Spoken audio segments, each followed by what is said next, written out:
Welcome to Fair Game. I'm Kristine Leahy. My guest today is an Army Special Forces veteran, Green Beret, and former NFL long snapper who found himself at the center of the Colin Kaepernick controversy back in 2016. Nate Boyer is here. So Nate, you and I have met before, but I'm really excited to have this conversation with you, so thank you for coming. Of course, thanks for having me. What I love about you is the country is so divided, and it's hard to sometimes have conversations if you're one party with another party because you don't see the other person's side. You, I think, like me, we can kind of see both and have an educated conversation about that, and I appreciate it. Yeah, I mean, I think it comes from a place of not even wanting to listen to the other side, you know? Exactly. Or just like, it's all about how can I prove that I'm right? Right. And not like, how can I make things better?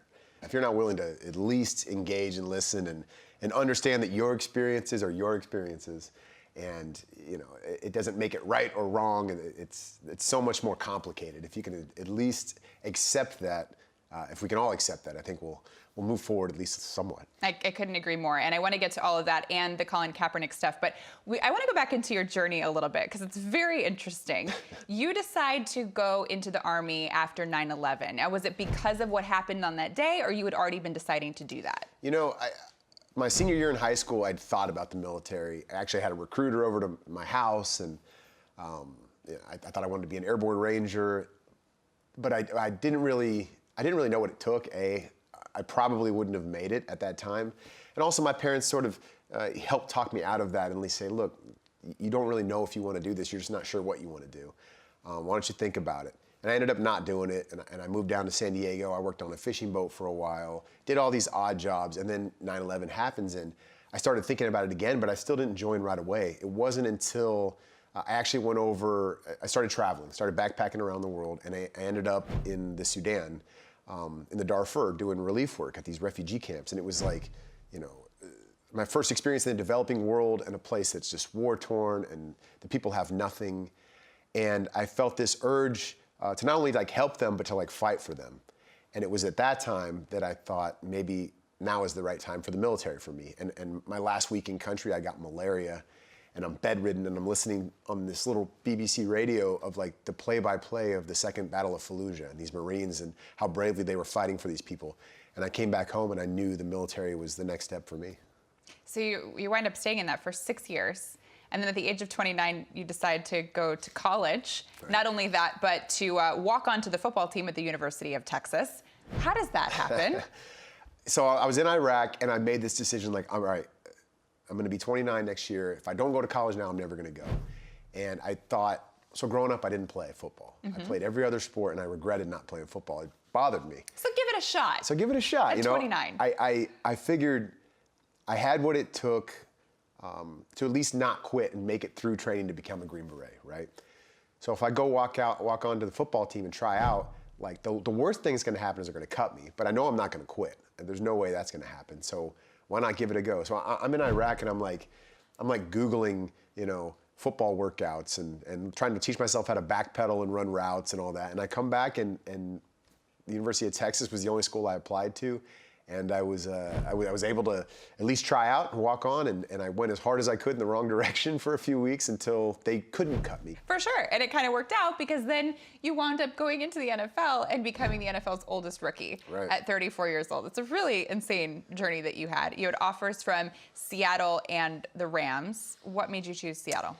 Well, I knew at 34 the odds were stacked against me to actually make the final roster and, you know, to spend the year with the team or however long.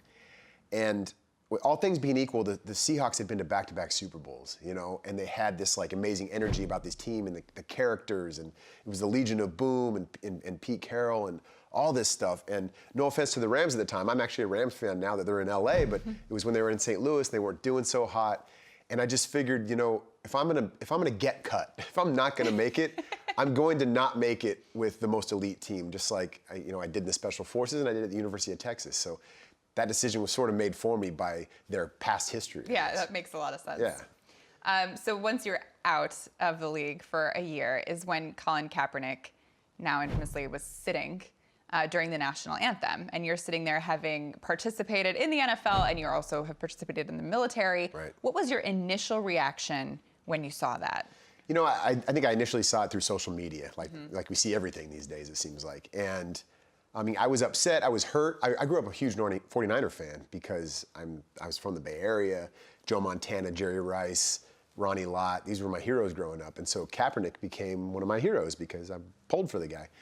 And without even listening to why, I just saw what. So I was hurt more than anything initially. That was sort of the first. And was it with that spirit in mind that you decided you wanted to write that open letter that now I think everyone's read?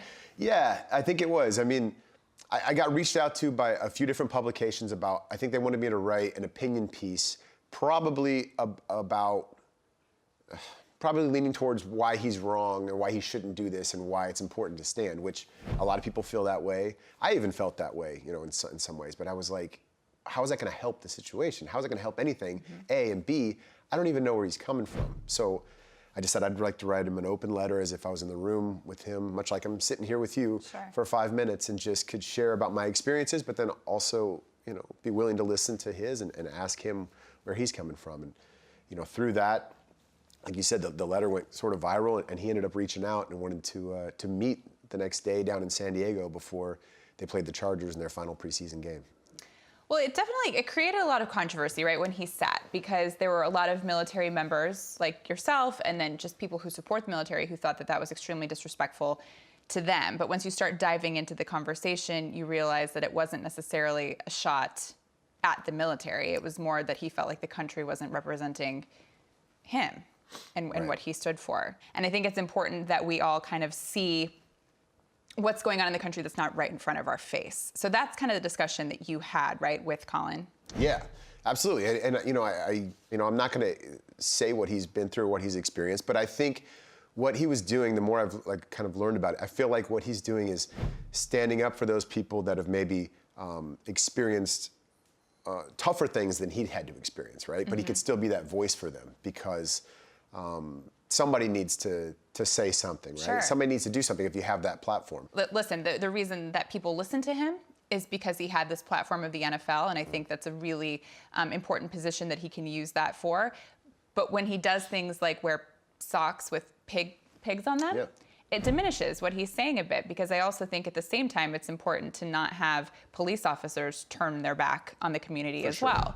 You need to keep everybody involved, and for him to lose the platform that he has, that's kind of tough. Yeah, I mean, there's definitely been things he's done and said and worn that I don't necessarily agree with. I mean, the voting thing, you know, saying that I'm not going to vote for a country that oppresses people of color, when at the time we actually did have a black president, you know. But the system is not perfect. I think sometimes it takes sitting down with people that you don't agree with, you know, and having those tough conversations, you know. As long as both sides are willing to hear each other out. So you guys had this conversation, and you came to the decision that he would kneel, and you were going to stand next to him. What kind of went into that decision process?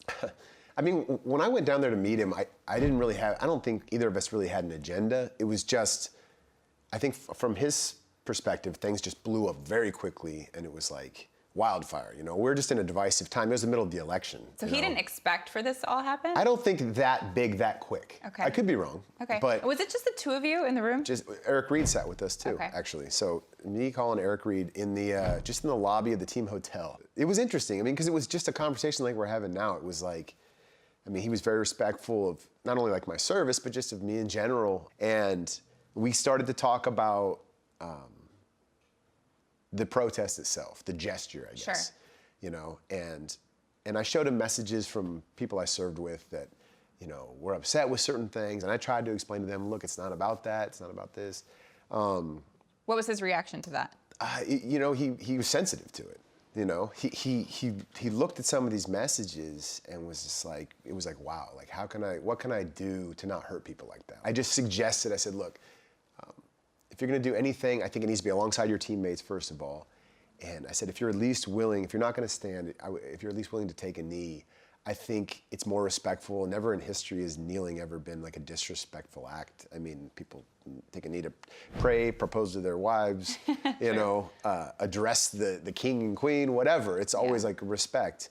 And he agreed. He actually thought it was more powerful than sitting, and that's where that came from. I mean, he agreed to do it that night, and he, you know, asked if I would do it with him, and I said, no, but I'll stand alongside you, brother. Like, I'll stand with you, you know, if you do that.